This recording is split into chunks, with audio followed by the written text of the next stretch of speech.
Hello, this is Mindy from The Weekend Gardener, and today I'm going to show you how to properly plant a rose bush.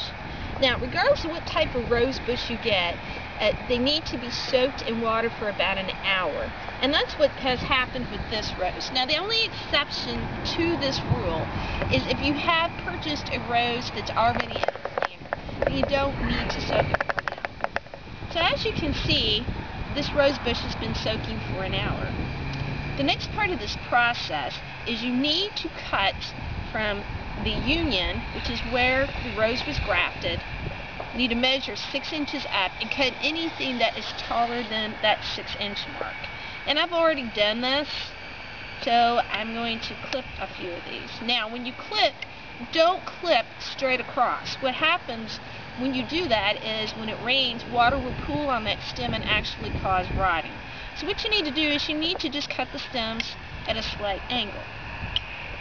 The next thing you need to do is you need to judge your hole. Now your hole should already been pre-dug, and it actually needs to be 12 inches wide and 12 inches deep. So I'm going to kind of judge here, and as you can see, it's a little bit too deep. So what I'm going to do is I'm going to mix up my soil. This is just soil that I dug up from the hole and some compost.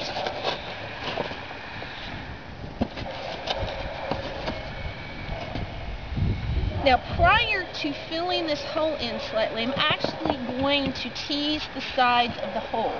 And what this does, in the area I live in, we have a lot of clay in our soil, and that actually causes a barrier, if this isn't done, where the roots can't grow beyond this hole. So scratching the surface prevents that. So the next step is I'm going to add a layer of soil into this hole. Now, anytime you plant, whether it's a tree, a shrub, a rose bush, you never want to plant the plant deeper than what it was originally planted in. And the reason for that is it actually suffocates the plant. So I'm just going to put one more scoop of soil in.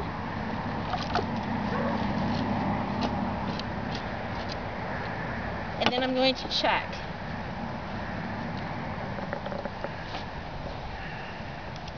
And that's about the right height that I need it. Now the next thing I'm going to do is I'm actually going to add some unique things that roses thrive on.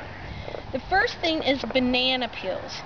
Roses love high potassium levels in their soil, and the banana peels actually provide that.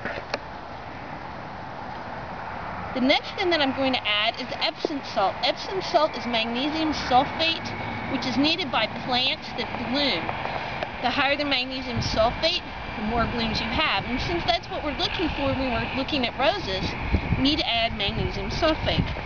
You actually need to add about a cup.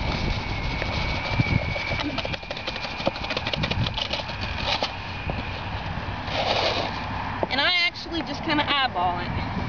Now, magnesium sulfate does not build up in the soil. It will not burn the roots, so you don't have that concern.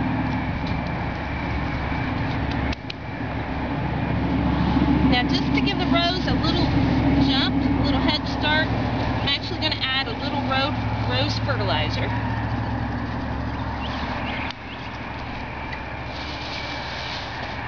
And now I'm going to start planting my rose. Now, this process is about the same as any other type of plant.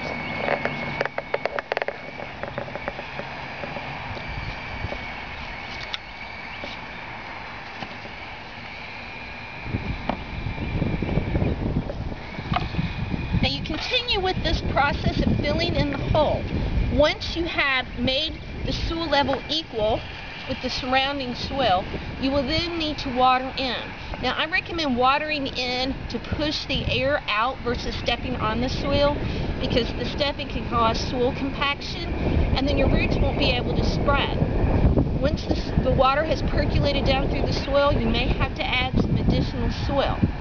Once you're completely happy with the level of soil, add another cup of Epsom salt on top of it. So until we meet in the garden again, this has been Mindy from The Weekend Gardener.